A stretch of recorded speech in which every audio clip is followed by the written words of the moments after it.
ఆదేశాల మేరకు 44వ డివిజన్ పరిధిలోని అర్బన్ హెల్త్ సెంటర్ ప్రాంతంలో మన పాత వాటర్ ట్యాంక్ ఉంది. ఆ వాటర్ ట్యాంక్ చుట్టుపక్కల చెట్లు బాగా మురిసిపోయి ఉన్నాయి. ఆకతాయి పిల్లకాయలు అక్కడ చేరి గొడవ చేయడం కూడా జరుగుతుంది. మా గతంలో కంప్లైంట్ చేయడం జరుగుతుంది. ఇవన్నీ దృష్టిలో పెట్టుకొని ఇటీవల కమిషనర్ గారు వచ్చినప్పుడు కమిషనర్ గారు కూడా ఇవి తొలగించి తొందరగా ఈ ప్రాంతంలో ఒక కెమెరాను ఏర్పాటు చేయడం మంచిదని చెప్పి తెలియజేయడం జరిగింది. ఆ ఉద్దేశంతో ఈరోజు మున్సిపల్ సంబంధించిన శానిటేషన్ సిబ్బంది ఈరోజు ఈ మొత్తం క్లియర్ చేయడం జరుగుతుంది.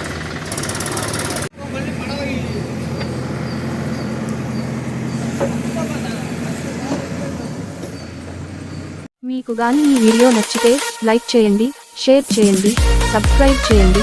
మరిన్ని వీడియోల కోసం గంట సింబల్ని ట్యాప్ చేయండి.